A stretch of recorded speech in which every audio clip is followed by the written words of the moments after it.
Silk Road was a series of overland and maritime trade routes that stretched from Rome to Chang'an.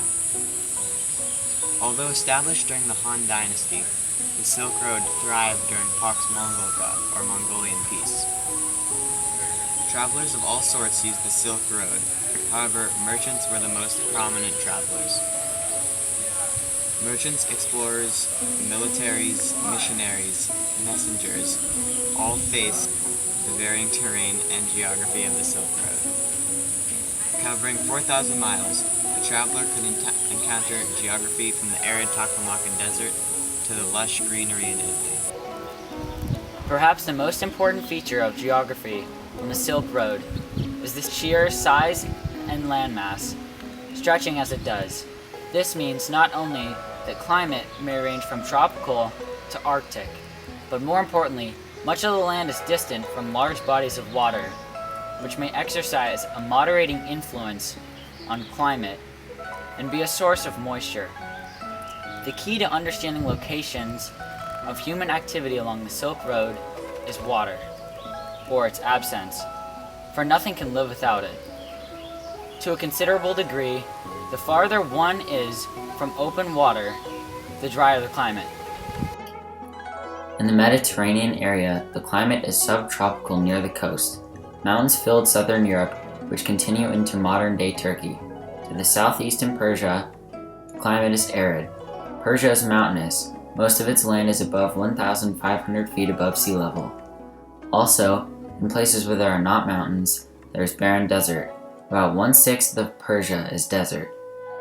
Just west of the arid climate of Afghanistan, the Tan Shan mountain range stretches over 1,500 kilometers, its tallest peak reaching over 24,000 feet above sea level.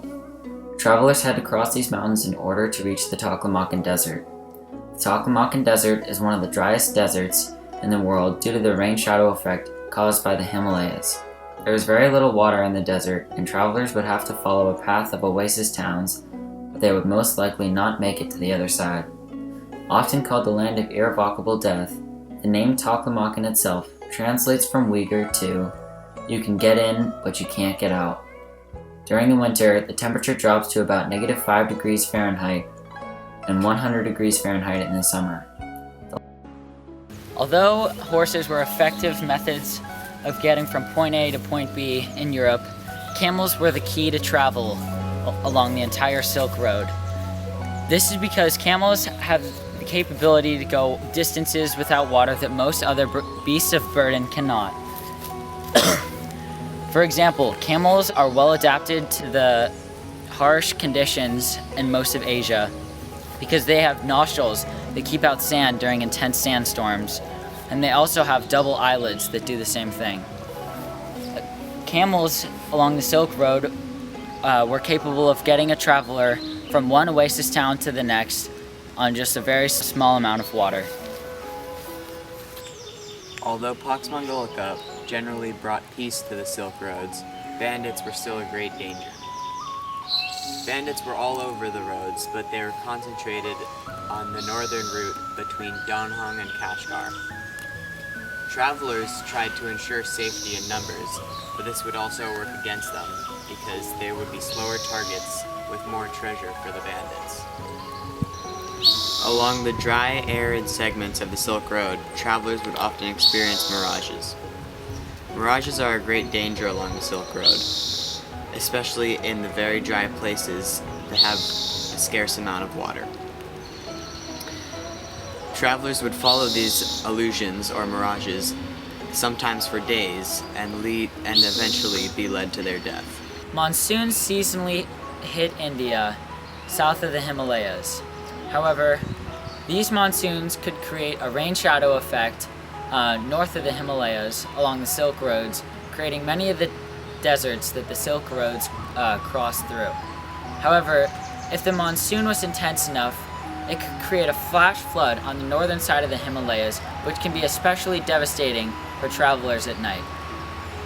Another danger on the Silk Road were sandstorms. These were especially devastating to travelers in the desert because sandstorms caused an array of problems. First of all, sandstorms are created when winds of different temperatures and air pressures clash, creating a flurry of sand that could not only disorient people, but it could ruin food sources. It could also stray travelers away from the correct path. It can ruin merchandise, and also it was common for many animals to flee from their owners and beasts of burden during sandstorms. The cities along the Silk Road became mostly trade cities. The Silk Road allowed these cities to share goods, ideas, and more, ridding the Afro-Eurasian continent of isolation. Kashgar was regarded as one of the most important cities along the Silk Road. It is located west of the Taklamakan Desert and was a very large trade city. One of the largest exports of Kashgar were pack animals. People of Kashgar would sell these pack animals to travelers heading east across China before they crossed the Taklamakan Desert. Also, Kashgar was important because it relieved weary travelers after their long journey west across the Taklamakan Desert. Dunhuang is another important trade city along the Silk Road. It is located to the east of the Taklamakan Desert and is an important trade city. Similar to Kashgar, Dunhuang traded many pack animals and was an important stop for weary travelers after their long journey across the Taklamakan Desert, and was also an important place for travelers heading to the west to stock up on goods before they crossed the Taklamakan Desert. Dunhuang is a perfect example of inhabitants of an area using the geography to their advantage. The people of Dunhuang took advantage of the rocky and steep terrain, and they built over 500 caves, 400 of which still survive today. Roy Gonzalez, an embassy to Timorland, traveled the Silk Road in the 14th century. He wrote an extensive log about the city of Samarkand, which he described in great detail. He mentioned the extensive agriculture, the melons, the orchards, and the vineyards that the geography of Samarkand supported. And he also mentioned the main export of Samarkand being horses, which were key along the entire Silk Road. Marco Polo addresses another danger of the desert, the sheer deceptiveness that the desert possesses. He mentions the spirit voices and whispers that can lead a traveler away from his destination. Marco could have been referring to the wind playing tricks on his ears, or he might have just been delusional due to dehydration, which is very common in the desert. Either way, Marco's descriptions illuminate the caution that must be taken in order to successfully cross the desert to the Silk Road. The conditions are so harsh that straying from the path for even a short distance can be lethal. The desert is such an intense natural force that created a portion of the Silk Road journey. Although not part of the land itself, maritime trade routes were a very common form of getting from point A to point B. They were considered part of the Silk Roads. Maritime trade routes were important and useful because travelers could bring items that were too large or too fragile to be carried over the physical Silk Roads themselves. There are many ports for maritime trade in China, India, North Africa, and the Mediterranean Sea.